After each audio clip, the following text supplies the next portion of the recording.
నమస్తే, welcome to today news highlights. RSS ప్రధాన కార్యదర్శి మోహన్ భగవత్ నవంబర్ 12 నుంచి జైపూర్ పర్యటన సంస్థ శతాబ్దోత్సవాల భాగంగా 4 రోజుల కార్యక్రమం జరగనుంది. ప్రధానమంత్రి నరేంద్ర మోడీ నవంబర్ 11, 12వ తేదీల్లో భూటాన్ పర్యటన చేయనున్నారు. 70వ జన్మదిన సందర్భంగా జల విద్యుత్ ప్రాజెక్టు ప్రారంభం చేయనున్నారు.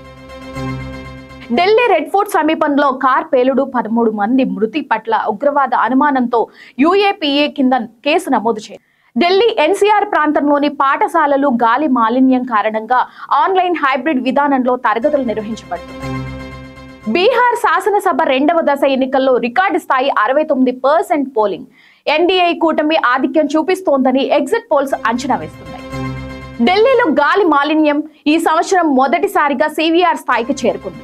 కేరళలో భారీ మాదక ద్రవ్యాలు స్వాధీనం. గంజాయి, మెత్, ఎంటీఎంతో 3 arrest.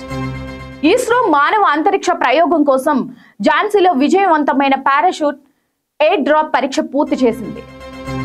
NPCI international payments limited మరియు బహ్రైన్ బెనిఫిట్ సంస్థల మధ్య ఒప్పందం. యూపీఐ ద్వారా తక్షణ దేశాంతర చెల్లింపులు సాధ్యమవుతాయి. వయోజన నటుడు ధర్మేంద్ర మరణ వార్తలు తప్పుడు ప్రచారాలు జరుగుతున్నాయని మీడియాలో వచ్చే వార్తలు నమ్మొద్దు అని చెప్పి కుటుంబ సభ్యులు ఆ వార్తలను ఖండించారు. భారత రాష్ట్రపతి ద్రౌపది ముర్ము అంగోలా పర్యటనలో పలు ఒప్పందాలు కుదుర్చుకున్నారు. రక్షణ, మత్స్య, డిజిటల్ రంగంలో సహకారం. ఈ రోజు public service broadcasting day. Mahatma Gandhi 1947లో ఆల్ ఇండియా రేడియోలో ప్రసంగించిన రోజులు స్మారకార్థం.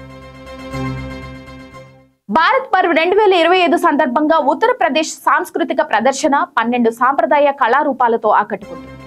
రాష్ట్ర దినోత్సవ వేడుకలు ఏక్ భారత్ శ్రేష్ఠ భారత్ థీమ్ తో జరుపుకుంటున్నారు. 8 రాష్ట్రాలు, 7 కేంద్రపాలిత ప్రాంతాలు పాల్గొనున్నాయి. ప్రపంచ న్యూమోనియా దినోత్సవం నవంబర్ 12న జరుపుకుంటున్నారు. 5 ఏళ్లలోపు పిల్లలు మరణాలకు ప్రధాన కారణమని WHO పేర్కొంది. థాయిలాండ్, కంబోడియా సరిహద్దులో ఉద్రిక్తతలు. శాంతి ఒప్పందాన్ని థాయిలాండ్ తాత్కాలికంగా నిలిపివేసింది. COP30 వాతావరణ సదస్సులో తాత్కాలిక చర్చ విరామం ముగిసింది. ఉద్గార నియంత్రణ, ఆర్థిక సహాయ అంశాలపై మళ్లీ చర్చలు ప్రారంభమయ్యాయి. యునైటెడ్ కింగ్డమ్ లో నిరుద్యోగం 5% కి పెరిగింది. ఆర్థిక మాంద్యం సంకేతాలపై ఆందోళన. అడానీ గ్రూప్ భారతదేశంలో అతిపెద్ద బ్యాటరీ నిల్వ ప్రాజెక్టును ప్రారంభించనుంది. భారత్ అమెరికా వ్యాపార ఒప్పంద చర్చలు వేగవంతం. ట్రంప్ వ్యాఖ్యల ప్రకారం న్యాయమైన ఒప్పందం సమీపంలో ఉంది. సీనియర్ సిటిజన్ల కోసం డిజిటల్ లైఫ్ సర్టిఫికేట్ క్యాంపెయిన్ 4.0 ప్రారంభం కానుంది. ఆన్లైన్ పెన్షన్ ధృవీకరణ సులభం కానుంది. బెంగళూరు ఎర్ఫాకులం వందే భారత్ ఎక్స్ప్రెస్ 625 కిలోమీటర్స్ మార్గం 8 గంటల 40 నిమిషాల ప్రయాణం. ఇస్రో భవిష్యత్తు మానవ మిషన్ కు కీలక దశ పూర్తి. పారాచూట్ పరీక్ష విజయవంతం. సమ్రాట్ రాణా ISSF ప్రపంచ ఛాంపియన్షిప్ లో బంగారు పతకం గెలిచాడు. 10 మీటర్ల ఎయిర్ పిస్టల్ విభాగంలో భారత తృతీయ విజయవంతుడయ్యాడు. జూబ్లీహిల్స్ ఉప ఎన్నికల్లో 47% పోలింగ్ నమోదైంది. కాంగ్రెస్ ఆధిక్యం, సూచనలతో ఎగ్జిట్ పోల్స్ మూలం.